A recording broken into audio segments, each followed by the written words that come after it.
I'm with David McLean here at the CanAm 50th event in this wonderful tent with all these vintage motorcycles.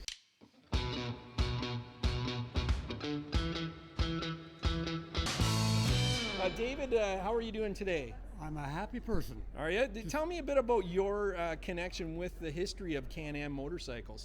I was there right from the beginning when the R&D opened in 1971, and my main responsibilities were taking care of the prototype engines, the 125, 175. That seems like a big responsibility.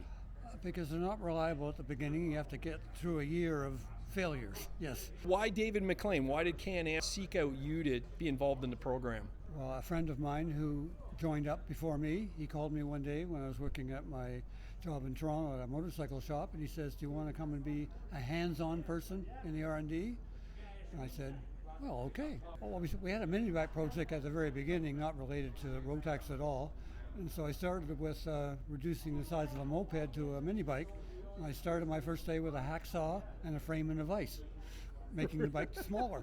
So it was real hands-on. That's excellent. How did this generation of motorcycles come to be?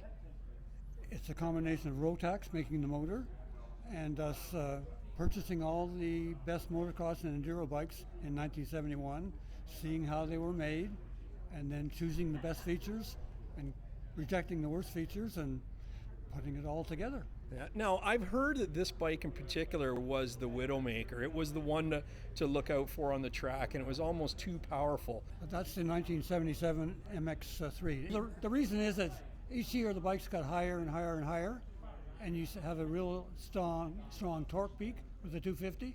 So when you're in that area and on the gas, it can go up and over you. So it was sort of unpredictable, the front end coming up and down, and that could throw you on the ground, and then you could have a widow. And even Jeff Smith, he wasn't one of the first ones to ride that bike. He said this thing's unrideable, because it's so wheelie prone and unpredictable. So right from the beginning, we knew we had somewhat of a problem. Is this your particular bike right here that we're standing next to? This is just for half-mile dirt track racing. Is that right? Okay. And did you do a lot of racing in the past? Yes, I started with scrambles at the beginning in the 60s, and then to the 70s, it was all half-mile dirt track racing. And what kind of accolades have you've garnished over the years? Well, one year in Canada, I earned the number one plate, just because it's a point thing, and you finish every race and you finish near the top, well, they give you the number one plate, just like it is in the States. Oh, congratulations! That's excellent. And do you want to tell us what you like about this bike that we're standing next to right here? Well, at the time, it had more horsepower than any other 250, so I like accelerating down the straightaways. But I made this as light as possible. There are many aluminum components, and so it weighs about 30 pounds less than all the other bikes that I was racing against. So I'm lightweight, so that was good horsepower, lightweight, it makes for a good motorcycle. Is there still some things that still outshines the modern bikes that we see? I think modern bikes are just better. Yeah.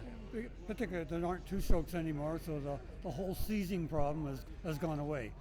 But to rebuild the four cycles, that's a lot of money too. You rebuild them before they blow up, but if they blow up, then it's expensive. So are you excited about CanAm coming back with the motorcycle in 2024? There's a whole new start. Here we go once again. You're going to have all the Japanese involved, you're going to have the Europeans involved, and we're going to have the Chinese this time involved.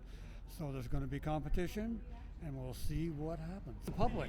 Exactly. I mean, you think you got a good bike, but the public has to buy your bike. That's right. Exactly. So it's a competition, so we'll see what happens. Thank you for your time today. I really appreciated chatting with you. Do you have anything else you wanted to add? I'm happy today. I'm happy because here there are all different CanAms. I've never seen so many CanAms together, and most of the people like their motorcycles. And so to actually talk to people and feel that, I feel good. You have a great history. Thank you for developing this. You've changed the face of motorcycling as we know it. I'm just part of a team. Yeah, be good, David. Okay, bye-bye.